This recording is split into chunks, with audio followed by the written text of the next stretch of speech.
Podcast Sangat Luja. Salam hangat selalu jaya. Oke, kembali lagi bersama podcast Sangat Luja. Jadi pada hari ini kita kedatangan bintang tamu yang sangat spesial. Beliau merupakan alumni dari Teknik Pertambangan Universitas Mulawarman, sekaligus pengajar atau dosen di Teknik Pertambangan Universitas Mulawarman. Berikut kita sambut Pak Tommy. Hai Pak. Halo, apa kabar? Alhamdulillah bagus Pak. Kita hari ini akan membahas nih Pak seputar teknik pertambangan, khususnya di Universitas Mulawarman. Sebelumnya ini kan hari ini sangat puasa Pak, jadi gimana nih Pak puasanya? Puasa berjalan lancar, alhamdulillah, mendekati hari Lebaran, semoga tetap dalam keadaan sehat. Amin. Baiklah, amin.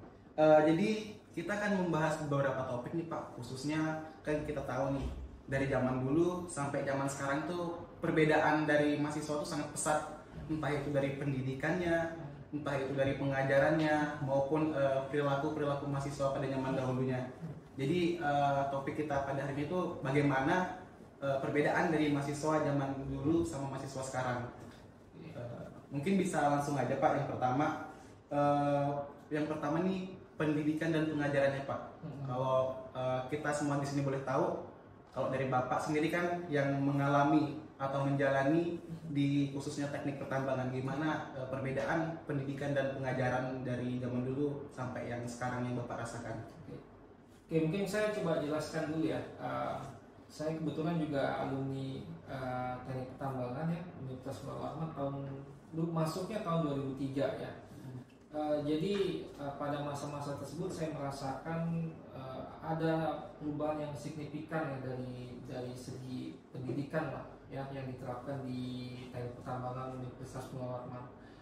Kalau pada zaman saat saya kuliah ya dengan teman-teman angkatan 2003, segala sesuatu itu pendidikan itu lebih banyak sifatnya itu lebih banyak konvensional, beda dengan sekarang gitu ya. Kalau dulu konvensional dalam artian seperti ini. Jadi kalau kita mau memproses suatu data itu kebanyakan masih sifatnya itu manual. Oh, manual ya Pak? Sifatnya masih manual, masih prinsip-prinsip dasar gitu ya. Jadi penerapannya itu masih sedikit gitu ya. Nah beda dengan sekarang. Kalau sekarang itu semua dipermudah. Ya betul. Dari segi teknologinya dipermudah gitu ya. Jadi kalau misalnya dulu kita membuat rancangan desain tambang itu manual dengan kalkit, dengan ambil meter blok, berhitung secara satu persatu, secara bertahap. Nah kalau sekarang itu sudah ada perangkat lunak yang mendukung. Betul sekali Pak. Software kan contohnya. Oke, software itu mendukung. Jadi mudah sekali kalau kita membuat suatu perencanaan gitu, kita bisa memutuskan bentuk tambangnya itu seperti apa, equipment yang digunakan seperti apa. Kira-kira begitulah. Kalau zaman dulu lebih agak manual sih kalau untuk ininya. Oh, berarti kesimpulan yang bisa kita ambil zaman dulu sama sekarang tuh perbedaan pendidikan sama pengajarannya dari teknologinya ya Pak? Dari teknologi, betul Ya, sekali. dulu terlebihnya manual untuk pembuatan segala macam peta-petanya kan Pak. Betul. Sekarang dibantu oleh teknologi seperti software yang ada. Ya, betul. Kemudian Pak, anak-anak nih khususnya kami dari mahasiswa zaman sekarang nih penasaran Pak, bagaimana sih kehidupan sosial dari mahasiswa dulu sampai sekarang? Soalnya kan kita tahu nih tambang nih kekeluargaannya, persaudaraannya itu sangat erat kan Pak. Ya. Jadi apakah yang kami terapkan nih pada hari ini, pada saat ini tuh kehidupan sosialnya sama atau enggak pada zaman dahulunya? Soalnya kita tahu kan anak-anak tambang sekarang tuh solidaritasnya sangat kuat sekali Pak. Jadi gimana itu Pak? Jadi kalau di zaman dulu ya di himpunan pun juga sama seperti keadaannya sama seperti sekarang gitu ya. Jadi kalau dulu itu berorganisasi lah, kalau saya bilang gitu ya, berorganisasi tetap sama seperti yang kalian, cuma mungkin membedakan adalah dari komunikasinya gitu. Kalau dulu kan komunikasi tidak seperti canggih seperti sekarang gitu. Dengan WA sudah enak tuh koordinasi melakukan apapun. Nah kalau dulu tuh agak sulit gitu kan teman-teman itu. Jadi koordinasi memang harus bertemu secara langsung. Nah itu yang membedakan dulu dengan sekarang. Terus ya apa ya, kalau saya bilang semakin berkembang zaman itu tantangannya beda-beda. Betul Pak. Beda sekali gitu. Nah tantangan kalian mungkin lebih berat dibandingkan dengan yang dulu gitu. Jadi dalam program kerja sama himpunan dan sebagainya itu lebih berat lagi sebenarnya tantangannya. Betul. Berarti Pak, kembali lagi kita ke teknologi lagi ya Pak ya. Betul. Kembali lagi kehidupan perkuliahan zaman dulu sama sekarang tuh kendalanya mungkin dari teknologi. Bagaimana komunikasinya, Informasi informasi itu juga sangat sangat sulit. jauh signifikan sekali. Kalau dulu kita Oh. mendapatkan informasi itu masih sangat terbatas. Pengguna internet pun masih terbatas. Betul Pak. Jadi kita harus dulu ada namanya warnet gitu ya, warnet internet gitu ya. Nah kalau sekarang kan sudah enggak lagi gitu. Sudah punya Jadi- pribadi. Jadi di depan sentuhan jari pun sudah bisa dapatkan informasinya gitu. Betul Pak. Jadi kembali lagi nih teman-teman. Jadi perbedaan zaman dulu sama sekarang tuh nggak bisa kita pungkiri, yaitu teknologi ya Pak ya. Teknologi. Khususnya. Karena contoh kecil saja sekarang dengan cara kita memencet HP, memencet layar kita bisa bertatapan muka. Betul. Kalau dulu harus ketemu dulu Harus baru bisa ketemu. bertatapan Harus muka. Jadi itu ya Pak kendala besarnya. Terus Pak, kami juga penasaran nih sama beberapa pendapat dari beberapa mahasiswa teknik pertambangan menanyakan, khususnya ini masuk di podcast hari ini, jadi semoga teman-teman yang bertanya bisa langsung terjawab nih Pak pertanyaannya. Jadi gini nih Pak, teman-teman tuh kan sekarang punya banyak keterampilan tuh, khususnya di teknik pertambangan. Betul. Jadi ada beberapa mahasiswa S1 teknik pertambangan dia bertanya Pak, khususnya anak MTP kan dia bertanya, Bang nanti tolong sampaikan dong kalau misalnya podcast, pertanyaannya itu gini nah Bang, perbedaan keterampilan teknis yang harus dikuasai oleh mahasiswa tambang pada masa lalu dan sekarang. Jadi dia tuh bertanya Bang, kan sekarang Pak, sorry Pak, dia tuh bertanya, jadi apa sih perbedaan keterampilan teknis mahasiswa zaman dulu sampai sama mahasiswa zaman sekarang? Kan kita zaman sekarang ini harus dituntut seperti ini, harus tahu seperti ini, ditambah lagi teknologi yang ada sudah masuk ke kampus kita khususnya, harus tahu menjalani seperti ini. Jadi itu Pak yang dia bingungkan, keterampilan teknis mahasiswanya gimana?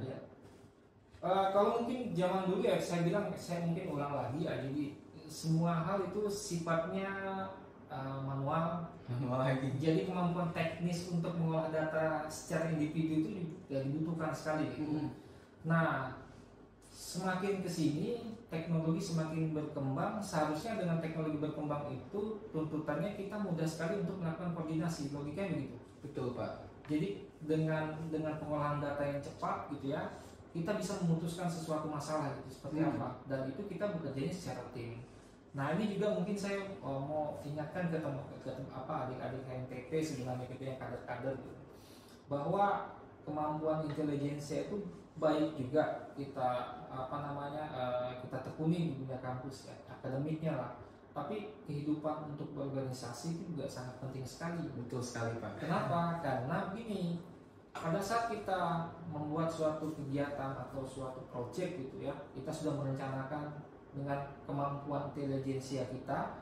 Nah, kita juga harus mampu untuk menyampaikan atau mengkomunikasikan apa yang kita buat di situ. Itu sebagai salah satu contoh aja. Betul sekali. Jadi dunia organisasi itu sangat penting sekali gitu untuk pengembangan diri sebenarnya gitu. Betul sekali. Dan belajar untuk percaya diri. Nomor satu Pak. That's the point. Jadi percaya diri itu sangat penting sekali. Gitu. Kira-kira begitu, sekian. Ya, jadi teman-teman sudah dengar kan tadi. Jadi berorganisasi itu merupakan hal yang penting dalam dunia perkuliahan. Karena ya kan Pak, tidak menutup kemungkinan nanti di dunia kerja juga kita bekerja bersama orang. Betul. Itu juga teamwork itu kan Pak. Betul. Jadi sangat penting sekali teman-teman untuk berkecimpung di organisasi. Iya. Nah, Pak, sekarang ngomong-ngomong dari tadi kita bahas teknologi nih Pak.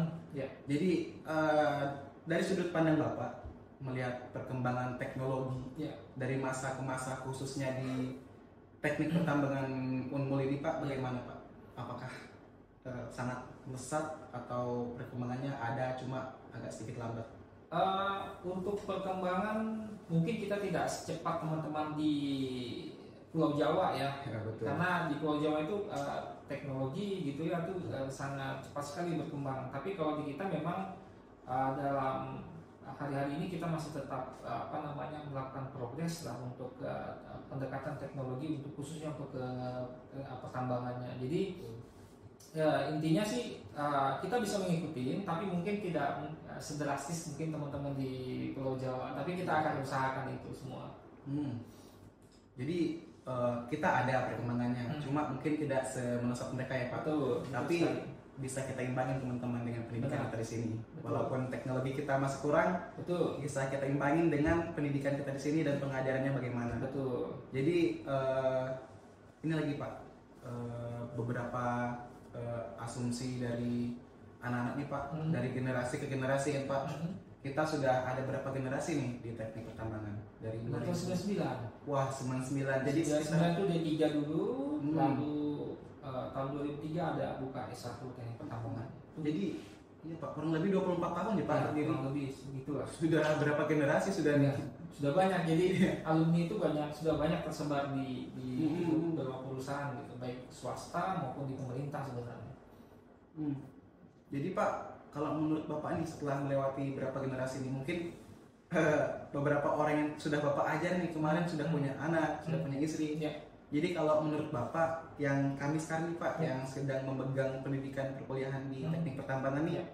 menurut Bapak apa sih tantangan terbesar kami untuk generasi sekarang ini untuk teknik pertambangan? Kan kebetulan Bapak juga kan dosen nih di sini, jadi Bapak mungkin tahu lah tantangan terbesar generasi kami pada saat ini Pak. Ya. Mungkin begini ya, karena itu kembali lagi tadi ya, semakin berkembang zaman, teknologi makin berkembang, tantangan kalian semakin berat gitu ya. Betul, Jadi ada beberapa skill yang memang harus kalian asah sebenarnya. Betul sekali. Jadi pada saat masih mahasiswa seperti ini, kalau bisa teman-teman itu mengembangkan skillnya. Mungkin di tambang ini kan tidak semuanya kita akan kuasai gitu. Ada spesifik bidang di bagian pengolahan, ada spesifik di bidang di perencanaan tambang, ada di geoteknik dan sebagainya. Saran saya ke teman-teman ini untuk persiapan gitu ya, nanti pasca sudah kelulusan itu ada siapkanlah skill dulu. Jadi skill dulu yang diperkuat gitu, satu spesifik bidang khusus, sehingga nanti pas begitu lulus kalian sudah ada persiapan. Itu yang pertama. Terus yang kedua, karena teman-teman di HMTP ini hidup berorganisasi gitu ya, jadi hubungan sesama manusia ini bukan hanya di internal di HMTP gitu, tapi di luar daripada kampus. Jadi misalnya kita ada kenalan eksternal dengan pihak pemerintah atau swasta yang bergerak di bidang sektor pertambangan, nah itu kita buka jaringan di situ. Jadi intinya bukan hanya kemampuan akademik gitu, tapi kemampuan kita bisa berhubungan, berkomunikasi dengan orang di eksternal di luar daripada himpunan. Begitu. Oh begitu ya Pak. Jadi sekitar info aja Pak buat teman-teman, khususnya teman-teman BHM bidang hubungan dan masyarakat. Ya. Dengar tadi kata bapaknya. Nanti adakanlah kayak kunjungan Betul. di luar, kita eksternal ke perusahaan, biar nanti kita juga ada jaringan komunikasi, memudahkan kita buat PKL, memudahkan kita buat bekerja, gitu Pak, khususnya. Jadi buat teman-teman BHM, nontonlah podcast pada hari ini biar kita bisa tahu bersama. Betul. Jadi intinya gini, jika kita selalu melakukan silaturahmi dengan orang gitu, berkenal dengan orang baru, itu maka tidak kemungkinan juga kita akan bisa mendapatkan rezeki gitu. Benefitnya dari itu sebenarnya. Itu sih Pak paling pentingnya. Nah, itu yang paling penting. Jadi kemampuan akademik jalan, kemampuan organisasi, komunikasi dan sebagainya tetap juga harus jalan itu sebagai mahasiswa. Saling beriringan ya Pak ya. Betul, saling beriringan, harus balance. Jangan Harus sampai balance. salah satu gitu. Kalau bisa bagusnya balance. Balance sih Pak. Anu juga sih Pak, kayak sekarang nih kayak kalau menyangkut masalah organisasi nih Pak, kan kebetulan kita juga nih sudah khususnya bulan ini lah Pak, kayak kita nih Pak bulan puasa, terus banyak kegiatan ternyata, khususnya tuh kayak kegiatan akademik, praktikum, ditambah lagi organisasi. Nah kalau menurut Bapak habis kita Ramadan nih kan mereka nih pasif tuh kan Pak, kayak ibaratnya pasif tuh kayak seperti lebih fokus ke akademiknya, karena juga kalau kita beriringan dengan organisasi pasti bakal capek kan Pak. Jadi kami pastikan buat bulan puasa. Kalau menurut Bapak gimana sih cara menaikkan kembali nih jiwa-jiwa organisasi mereka nanti? Apakah kita buatkan acara yang sangat bagus sehingga mereka tertarik lagi atau gimana Pak? Jadi intinya sih sebenarnya kaderisasi itu berhubungan dengan program kerja sebenarnya. Jadi memang intinya setiap kegiatan program kerja itu memang harus dibuat semenarik mungkin seperti yang Skema bilang gitu. Jadi kan intinya kan manusia itu kalau ada sesuatu yang mungkin dia penasaran bagi dia gitu ya, menambah pengetahuan baru, pasti dia akan secara intuisi dia akan ikut kegiatan-kegiatan yang direncanakan gitu. Jadi intinya sih sebenarnya program kerja yang kalian buat itu bisa menarik adik-adik kelas kita ini seperti apa gitu. Betul sekali Pak. Mungkin nanti bakal dari teman-teman ini khususnya MTP kalau nonton podcast pada hari ini jangan lupa bikin proker yang menarik habis Lebaran. Betul. Biar kita refreshing, Betul. terus kembali lagi pengetahuan kita sama himpunan itu seperti apa. Betul. Jadi kita bisa happy lagi dan menjalani akademik dan himpunan berjalan sama rata Iya. atau balance. Himpunan masih ada program kerja untuk pelatihan ini nggak, profesi nggak di himpunan teknik pertambangan? Itu dari BPSDM ada Pak, Ada ya, masih Ada. berjalan sampai sekarang. masih berjalan. Nah Pak. itu kalau bisa yang begitu yang ditingkatkan. Jadi selain berorganisasi, kemampuan akademiknya juga ditingkatkan dari program itu sebenarnya. Betul Pak. Jadi nanti tuh bakal ada beberapa pelatihan Pak dari bidang betul. pengembangan sumber daya manusia Ya. di MTP. Khususnya nih anak-anak tambang, mahasiswa S1 Teknik Pertambangan MTP. Nanti misalnya ada proker dan pelatihan, kan ini membangun akademik kan Pak. Betul. Jadi kayak misalnya itu sudah balance lah, kalian juga hadir di situ sebagai anak himpunan, hadir di situ juga sebagai pencari kayak ilmu di akademik. Jadi harapannya kalau ada pelatihan teman-teman bisa datang semua biar kita bisa dapatkan ilmunya sama-sama. Betul. Jadi anu lagi sih Pak, beberapa masalah yang kita dapatkan sekarang kayak kurang bisa mengatur waktu gitu Pak. Iya, manajemen. Iya, manajemen waktu. Iya. Teman-teman sendiri juga bisa merasakan, mungkin Bapak sendiri bisa merasakan bagaimana anak-anak tuh kalau sudah masuk kelas ada yang telat 10 menit, ada yang telat 15 menit, bahkan ada yang telat 30 menit gitu Pak. Kalau menurut Bapak gimana? Ya intinya sebenarnya gini kan, kita sudah mungkin teman-teman mahasiswa perubahan dari remaja ke dewasa gitu ya. Jadi pengaturan waktu itu kembali lagi ke orang yang masing-masing. Kenapa? Karena itu berhubungan dengan perilaku sebenarnya. Betul sekali Pak. Perilaku. Jadi kadang-kadang juga ada yang mungkin kesulitan untuk mengatur waktunya. Jadi harus balance. Jadi kalau saya bilang itu realistis aja gitu membagi waktu. Kalau memang tipikalnya orang sulit membagi waktu, mungkin ada kegiatan yang di luar daripada akademik mungkin agak dikurangin. Betul. Nah, agak dikurangin. Tapi kalau memang bisa membagi waktunya antara akademik dengan organisasi, itu malah lebih bagus sebenarnya. Jadi intinya sebenarnya manajemen waktu aja gitu. Waktu ya Pak. Itu di dunia kerja pun juga begitu. Kadang-kadang kalian terima kerjaan itu bukan satu job saja gitu. Ada Betul, banyak job dan punya tenggat waktu gitu. Jadi tinggal bagaimana kalian mengatur waktunya sih sebenarnya. Iya betul sekali Pak. Jadi kesimpulannya walaupun kita banyak tugas ataupun segala macam praktikum, bagaimana cara kita manajemen waktu Betul, Pak. manajemen waktunya. Dan perlu diingat dari situ kita bisa belajar kawan-kawan. Nanti di dunia perusahaan kita Lebih nggak bisa lagi. ngelobi, kita Benar. nggak bisa ngelobi atasan kita. Betul. Mau nggak mau kita harus datang segini, harus Tepat datang waktu, on harus tepat time. waktu. Kalau Kalau nggak di tambang itu on time Harus semua on gitu time, kan. ya. Kan mereka kerja target gitu ya. Kerjaannya kerja target dan itu mereka harus on time gitu. Nah, didengar teman-teman, bukan masalah kita nih karena masuk teknik kita banyak belajar terus banyak kegiatan, tapi itu membantu kita nanti di dunia kerja. Bagaimana cara kita manajemen waktu. Betul. Pengembangan diri lah kalau saya bilang itu sebenarnya. Jadi saat-saat ini kalian bersenang-senang sebenarnya. Bersenang-senang, saling mengenal satu sama lain, mengenali potensi diri gitu. Jadi nanti apa yang dipelajari di sini bisa diterapkan nanti di luar. Betul Pak. Itu ya perlu diingat kawan-kawan. Jadi semuanya tuh ada hikmahnya. Betul. Bukan hanya sekedar membuat kita capek, tapi semuanya ada hikmahnya gitu ya Pak. Nah mungkin pertanyaan selanjutnya Pak, ini juga ada beberapa pertanyaan yang bakal ini mungkin yang terakhir loh Pak. Karena nanti kita berbincang lagi masalah yang lain Pak, untuk khususnya sekarang yang topik utama kita yaitu zaman dulu sama sekarang. Jadi gini Pak, kan Bapak nih selaku mahasiswa pada saat zaman itu, bagaimana Pak cara Bapak mempersiapkan diri buat karir untuk kedepannya? Kan kalau kita lulusan S1 Teknik Pertambangan, ada juga yang lulusannya tuh nggak bekerja di tambang Pak, ada juga yang bekerja di bidang lain. Jadi kalau menurut Bapak, lihat dari perkembangan teman-teman Bapak ataupun Bapak sendiri lah, bagaimana Pak menurut Bapak mempersiapkan buat karir untuk masa depan? Berdasarkan pengalaman saya Iya, waktu itu, jadi memang dengan segala keterbatasan gitu ya, dan mentor kami pun secara langsung di bidangnya masing-masing pun masih kurang, masih terbatas lah gitu. Jadi otomatis dengan kondisi yang ada saat itu mahasiswa termasuk saya gitu ya, itu memang harus cari sendiri apapun gitu. Jadi misalnya dulu seingat saya di zaman saya itu kan materi yang diterima dari pengajar ya, pengajar dosen itu sifatnya masih manual seperti desain tambang tadi ya, saya sudah ulangi.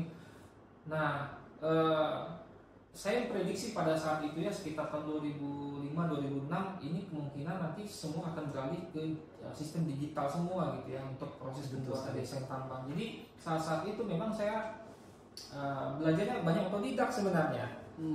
Saat itu yang saya punya itu bukan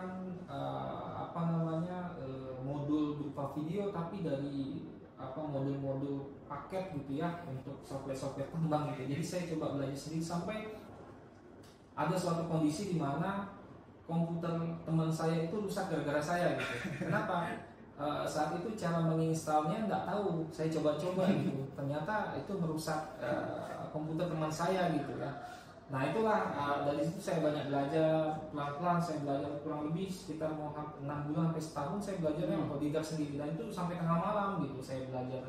Nah di situ juga walaupun saya belajar, saya juga tidak membatasi diri, sifatnya itu tertutup, tapi juga bisa bershare dengan teman-teman yang lain sebenarnya. Jadi apa yang saya dapatkan, pengetahuan saya dapatkan itu saya share ke teman-teman saya gitu. Jadi intinya saya melatih juga organisasi saya, tapi kemampuan komunikasi saya yang saya latih sebenarnya. Jadi bukan hanya apa yang saya dapat, tapi itu yang saya sharekan ke teman-teman saya. Nah alhamdulillah sekitar tahun 2008 saya sudah agak lancar lah untuk menggunakan perangkat lunak gitu ya yang digunakan untuk ditambang. Dan 2009 itu saya prediksi nih kelihatannya nanti mungkin bisa kerja nih saya sambil skripsi, dan ternyata benar. Betul Pak ya. Dan saya ditawarkan pada saat itu, pada saat saya ngambil skripsi di perusahaan itu, mungkin karena KPT-nya melihat saya punya kemampuan untuk bisa memproses data geologi, data survei, data desain tambang gitu ya, itu saya langsung ditawarkan mau tidak bekerja di tambang. Kebetulan kantornya saat itu di Jalan Danau Toba tuh ya. Bos saya itu KTP-nya ketua Perhati yang sekarang Pak Helmi. Bos saya itu ya, jadi memang pada saat itu juga tantangan saya bagaimana pada saat menyusun skripsi sambil bekerja. Nah pada saat itu jadi kerja di tambang sebagai junior maintainer sambil saya nyusun skripsi ini, bimbingan ke kampus.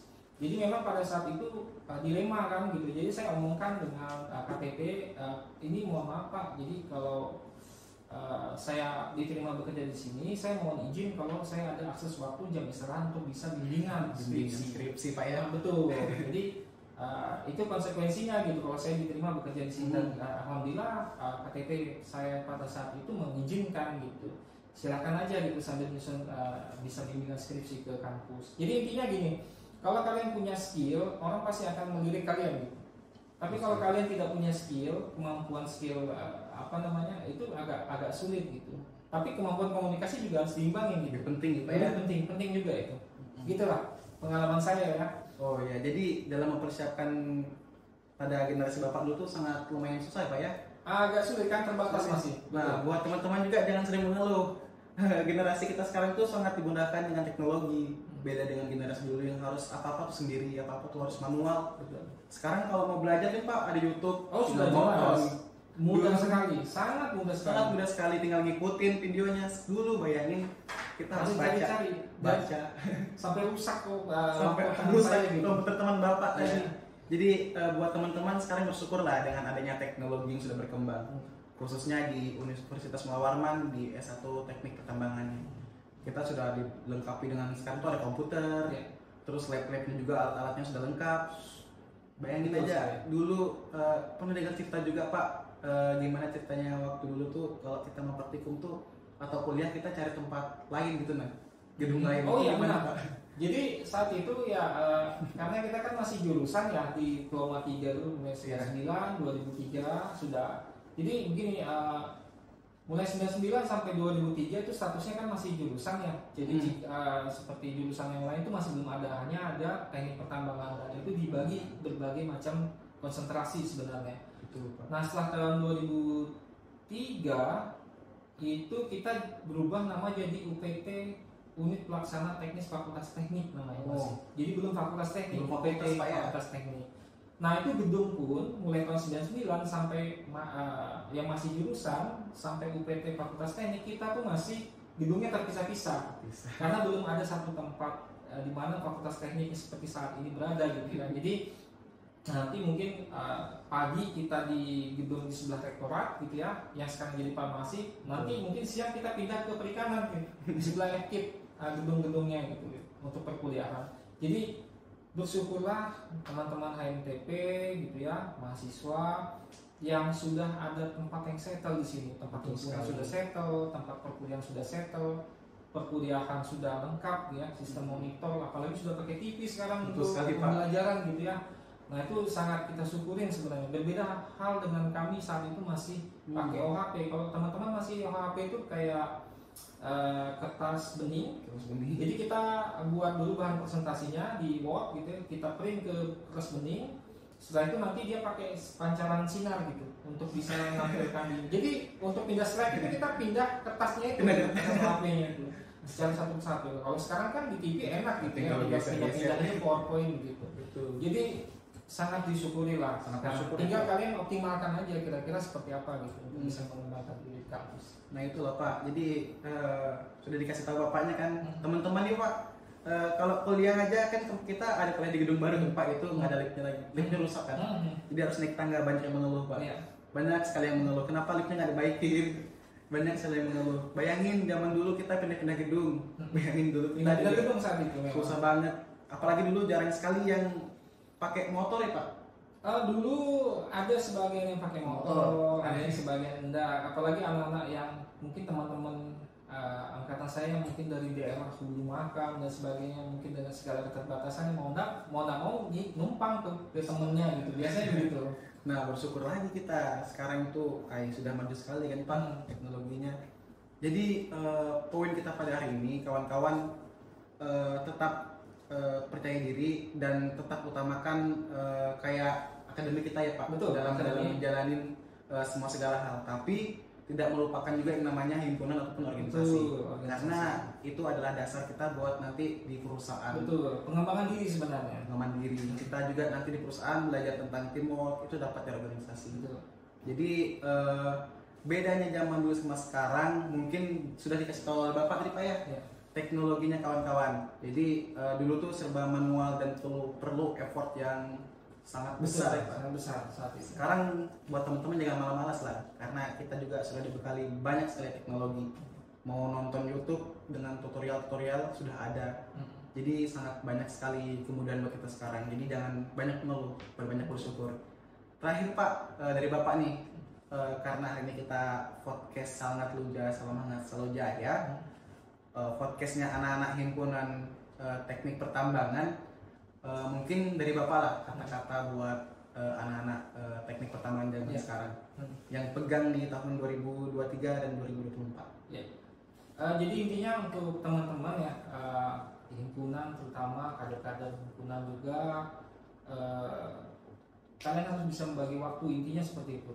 Bagi waktu antara akademik dengan organisasi harus berimbang.